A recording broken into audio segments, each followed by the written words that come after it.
What's going on, guys? It's the Skylander dude, and it has taken me over a year to design and build what I'm deeming the perfect Skylanders display. If you've been following me for a little while, then you know that I have a 100% complete Skylanders collection in terms of the base set. And the base set is kind of a term I just came up with myself, but basically this includes every Skylanders figure except for chase variants or like unreleased prototypes. Every series, in-game variants, magic items, traps, and creation crystals, it's all included here. This means the base set is a total of 520 figures, and because I collected every last one, I figured it was time to upgrade my previous display to proudly show off this accomplishment. Coincidentally, I've always had this awkward corner of my room that I never knew what to do with, so I couldn't think of a better place to start than designing this shelf to fit the corner. Now, I've seen other collectors' methods of displaying their collection, but none have really fit to my standards of what I would consider to be perfect. For example, by far the most popular display I've seen is what I'll call the Skylander Boy and Girl shelf. They made a tutorial for the shelf they designed years ago, and many fans followed in their steps to make their own. And while the shelf looks clean, it takes up a lot of wall space and wouldn't really fit in my room. But besides size, this shelf is no match for my worst enemy, dust. Because of this, a lot of fans, like myself, resorted to storing their collection in drawers or tubs to keep their figures dust-free. But there's downsides to this option too. It's barely even a display. You can't even see the individual figures inside. And when you want to play as a specific character, you have to go swimming in these tubs just to find it. These options helped me build the guidelines for the perfect display that I wanted. The figures need to be organized and easily accessible. You should be able to see each individual character without having to move around others. It should be condensed to fit in this area of my room, and the most important of all, it needs to be dust-free. So with this in mind, I began researching. I looked at dozens of shelves and cabinets, but eventually came across these, the Ikea Detolfs. Also, keep in mind that every material that I used and mentioned in this video will be linked in the description, and I'll include a detailed list at the end of the video. So, I reviewed the measurements of these cabinets and discovered that 3 Detolfs would perfectly fit in this section of my room. And if that wasn't enough, I later found out that these are the exact shelves that Toys for Bob uses to display their Skylanders in their office. I thought that had to be a sign, but before I jumped the gun, I needed to make sure that a complete Skylanders base set would fit in 3 of these cabinets. I spent a lot of time taking measurements and doing the math until I came to the conclusion that they would indeed fit a base set if I made some modifications. The most important being the number of glass shelves. Leaving the Detolfs as is would not fit every last figure, so I had to raise the 3 shelves inside to make room for a 4th on the bottom. This was easier said than done, which I'll get into the specifics later. But after triple checking the sizes, I traveled to an IKEA and picked up 3 of the white Detolf cabinets. This begins the building process. To make the modification process easier, I built them one at a time. The way the Detolfs normally work is they have metal bars running across the side of the cabinets that hold up the glass shelves. Because I was adding an entire new shelf to each one and moving the other shelves up in the process, the horizontal bars were no use to me. To fit everything, each cabinet would be split up like this. The upper 4 sections would be 12.5 inches tall, while the bottom section would be 10 inches tall. The bottom could be shorter because it would be fitting less figures like the light and dark elements and the magic items. So to achieve these specific heights for the shelves, I bought 48 of these wire rope clamps. Using the wire frame on the inside of the cabinets, these wire clamps can screw on at each exact height. With 1 wire clamp in each of the Detolfs corners, it could hold the glass plates to whatever height we really wanted. You do want to lower the clamps just a tad bit from the 12.5 inches from the top because the glass itself would be sitting on top of them, and you want the open space to be 12.5 inches tall, not the space between the wire clamps. It took me quite a bit of testing the shelves to make sure the glass would fit flat on all 4 of the clamps, but once I got them to sit level, I tightened them up as much as possible so they'd have no issues holding weight. After I put all the clamps in the first Detolf, I wiped down the glass with a basic glass cleaner and built the next Detolf, filled it with clamps, and repeated the process on the 3rd shelf. It'll be easiest to clean the inside and outside now before we modify anything else in here. Once I tested and tightened each layer of the clamps, I cut apart small rectangles of this gray foam to glue on top of the metal wire clamps just to add a protective layer between the glass and the metal. But before actually putting the glass shelves in, I needed to tackle the lighting situation. Because this part of my room sits in darkness even with my main lights on, I wanted to install some LED lights into this display, although there's not much room to hide lights inside. Because we aren't really utilizing the metal frame in each Detolf, that's going to be the best place to line these LED strips. The strips I went with are from the company Govee, and I actually bought 2 of the 32.8 foot boxes that I have linked below.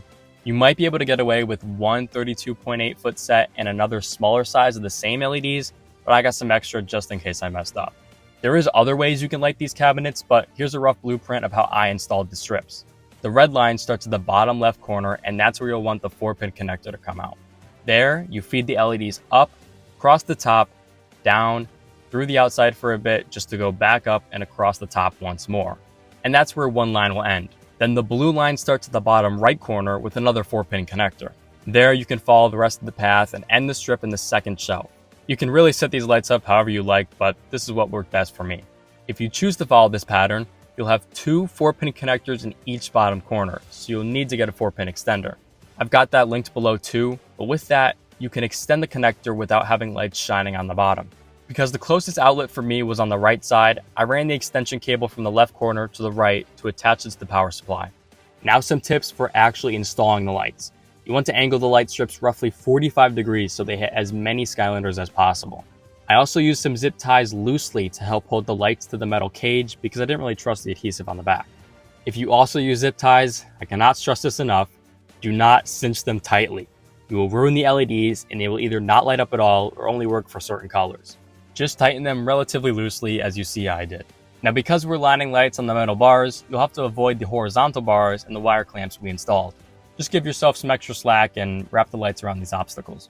You may also run into the issue where a light strip ends before finishing the red or blue path from the blueprint.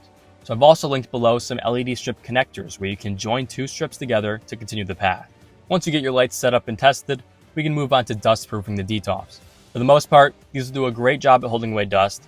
However, there are small crevices in the front that should be protected just to be safe. The best solution I found was using brush weather stripping that's 5mm tall.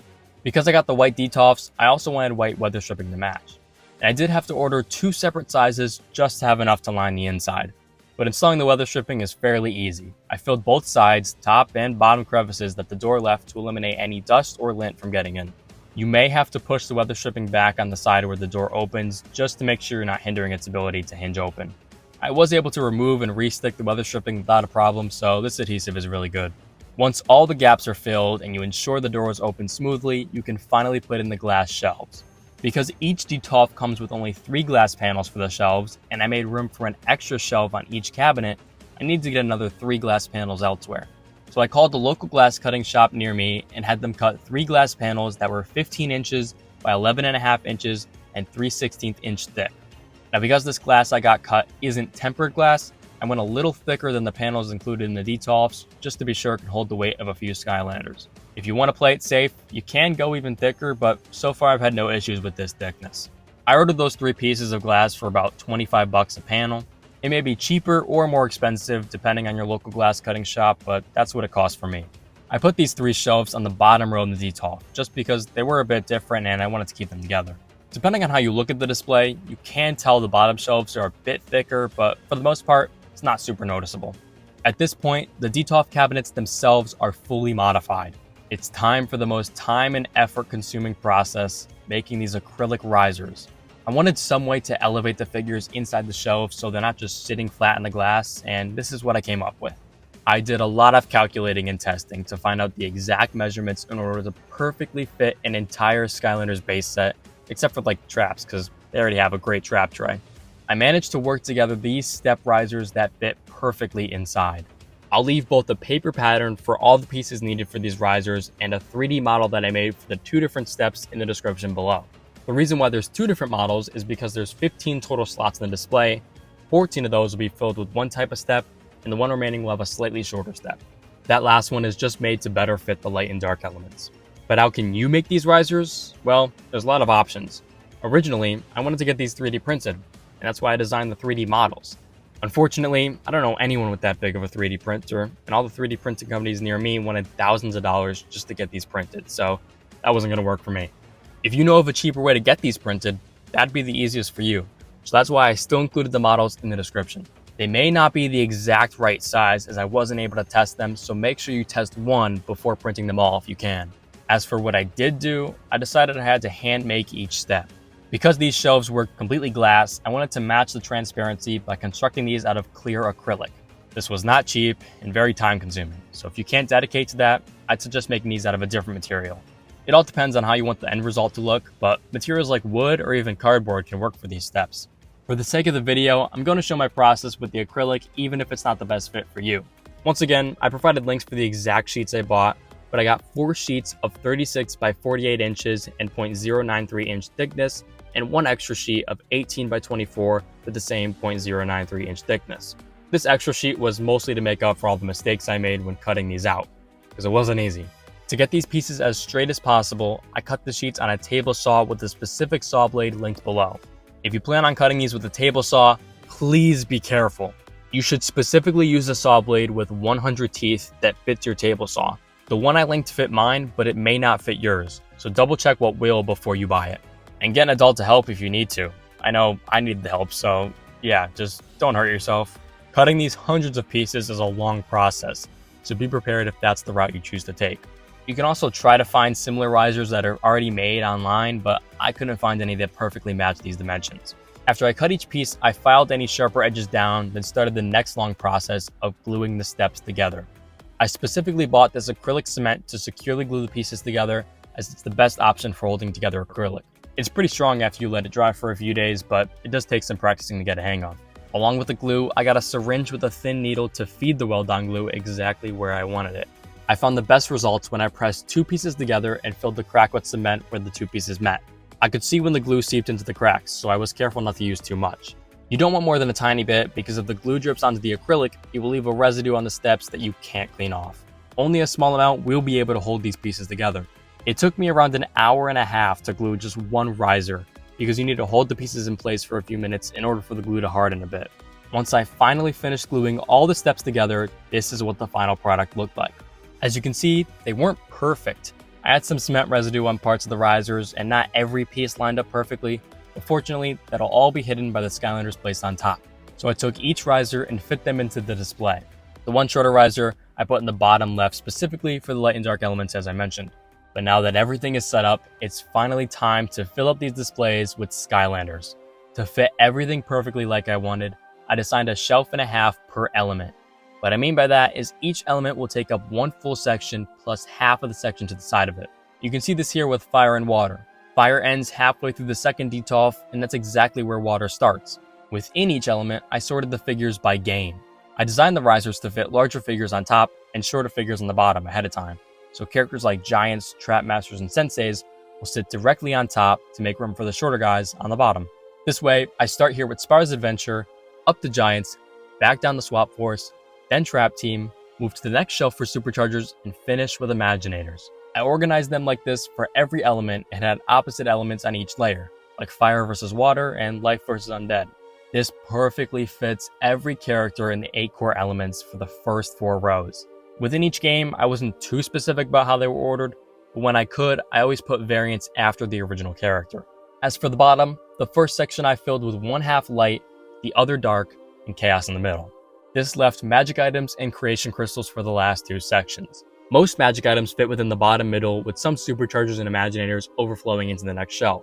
Then I ordered all the crystals to correspond to the elemental order that the shelf was set up as, just vertical instead of horizontal.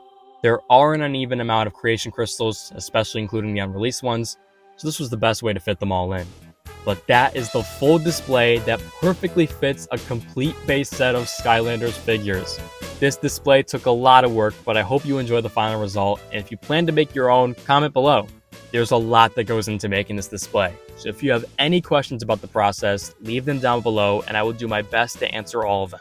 And you don't have to follow exactly what I did in this video. You can just use it as a guideline to fit your budget or needs of how you want to display your own Skylanders. And by now I'm sure you've already guessed it, but this does mean that the highly requested full collection video is coming soon. Right here, I'll put a complete list of materials, which will all be linked down in the description. For the detolfs, if you don't have an Ikea local in your area, take note of the dimensions on their website and try to find similar glass cabinets.